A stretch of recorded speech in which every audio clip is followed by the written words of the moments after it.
Olá, meus amigos. Mais uma vez estamos juntos para estudarmos a palavra do nosso Deus na aula de número 148, Palavra Poderosa. Louvado para todos sempre seja o nome do nosso Senhor Jesus Cristo. Através do Instituto Superior de Formação de Guerreiros, então estamos juntos mais uma vez para estudarmos a palavra do nosso Deus. Entendendo que essa aula é parte integrante de um curso de teologia básico, em que todos os temas ministrados temos em apostilas que poderão ser adquiridas através dos contatos oliveirasilofafrica@gmail.com, bispos Antônio Oliveira e Gorete Oliveira. Tomamos uma passagem que está escrita na segunda carta de João, nos versículos 10 e 11, que diz: se alguém vem ter convosco e não traz esta doutrina, não o recebais em casa, nem lhes deis as boas-vindas, porquanto aquele que lhes dá boas-vindas faze-se cúmplice das suas obras más. Então, se alguém vem discutir com você sobre o reino espiritual, sobre o mundo espiritual, sobre Deus, e essa pessoa não concorda com a palavra de Deus, se essa pessoa não confessa a Jesus Cristo como único Senhor e Salvador, aqui está dizendo que você não deve nem receber na sua casa. Não deve abrir a sua casa para ela. Não queira ser educado. Porque se você fizer isso, você está pecando diante de Deus. Você está sendo educado com a pessoa. Eu não estou dizendo tratar mal. Não estou dizendo bater na pessoa, xingar. Olha, eu não tenho tempo, não vai me desculpar, mas a minha fé é outra. Obrigado, encerra por aqui, não vamos conversar sobre esse assunto, ponto final. Não lhe dê boas-vindas, diz a palavra, porque se você fizer isso, você estará sendo cúmplice com as más obras que ele está praticando. Então não tem conversa com quem é inimigo de Deus, com quem não aceita a palavra de Deus, não dá para conversar.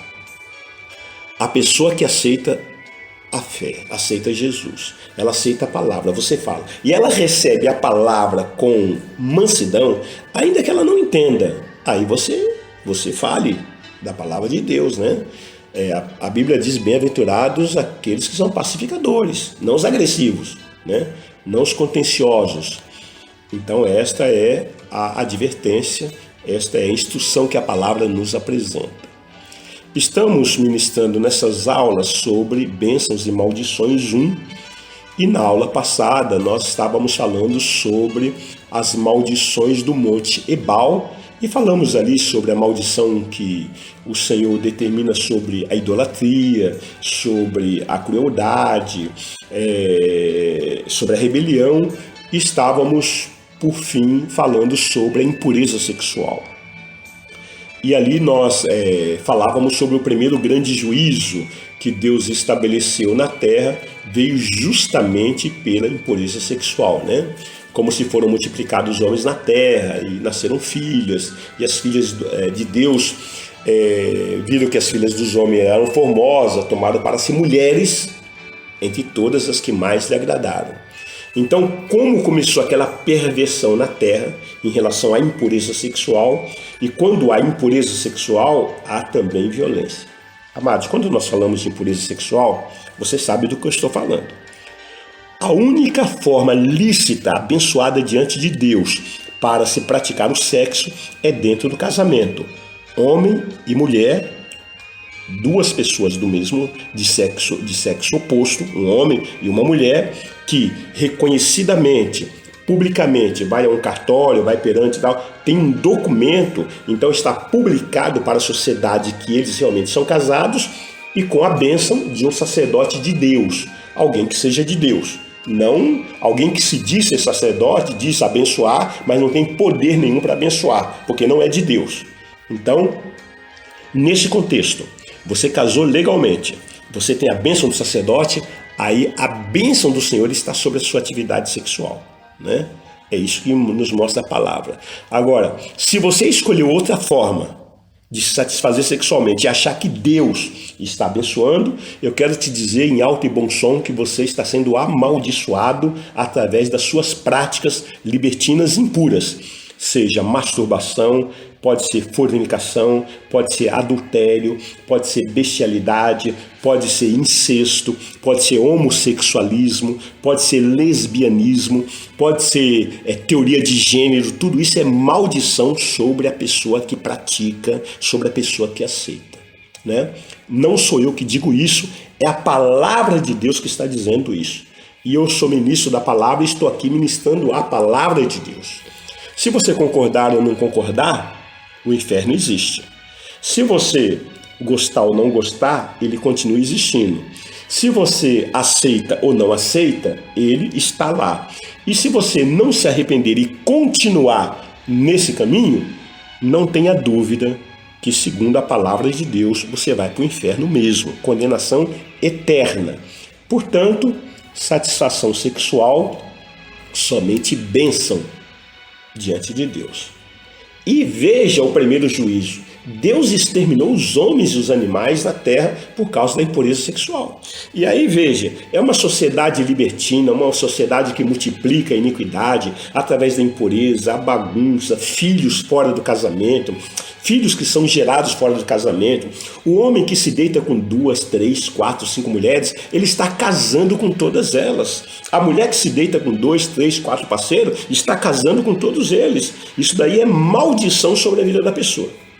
Aí depois a pessoa reclama porque não tem dinheiro, a pessoa reclama porque fica doente, a pessoa reclama porque não tem oportunidade, a pessoa reclama porque as coisas não dão certo na vida dela, ela reclama porque está embrenhada na pobreza, ela reclama porque acontece coisa ruim. Sabe por quê? Porque você não quer se arrepender. E não querendo se arrepender, você está lançado à sorte do mundo e Satanás e os demônios não brincam e vão te enganando e vão te levando de mal a pior. Aí sabe o que acontece? Você perde a sua saúde, você perde a sua família, você perde o respeito, você perde o seu emprego, você perde dinheiro e você fica num ciclo vicioso de perdas, né? De condenação. E aí até que você se arrependa e resolva caminhar debaixo da bênção de Deus, né? Então, dentro desse contexto, Deus estabeleceu a maldição, o juízo sobre a terra. Veja um outro exemplo, né?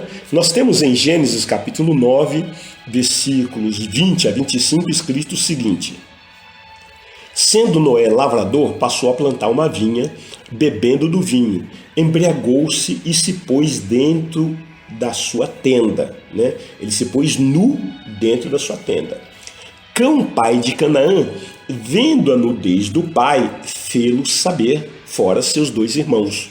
Então Sem e Jafé tomaram uma capa, puseram-na sobre os próprios ombros, e ambos, e andando de costa, rosto desviado, cobriram a nudez do pai, sem que a vissem. Despertado Noé do seu vinho, soube o que lhe fizera o filho mais moço, e disse: Maldito seja Canaã, seja servo dos servos a seus irmãos.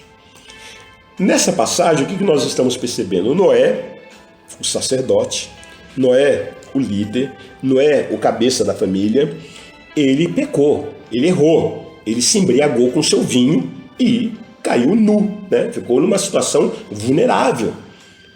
Porém, dos seus 3 filhos, um chamava Cão. Esse Cão, ele zombou do pai. Ele descobriu a nudez do pai, não é? É o que muitas vezes hoje as pessoas fazem. Quando a autoridade cai, quando a autoridade faz alguma coisa errada, ao invés delas cobrirem com oração, ao invés de cobrirem com santidade, fechar a boca, não relatar, né? Como fizeram Sem e Jafé, cobriram a nudez do pai, rosto desviado, não ficaram vendo, não ficaram zombando, né? Esses foram abençoados. Porém, Cão, que descobriu, que zombou, que relatou, né? Esse então, no versículo 25, quando Noé ficou sabendo o que lhe fizeram o filho mais moço, disse: Maldito seja Canaã. A autoridade liberou uma maldição sobre o seu próprio filho. Nós entendemos que de Cã vieram os cananeus e dos cananeus eles foram para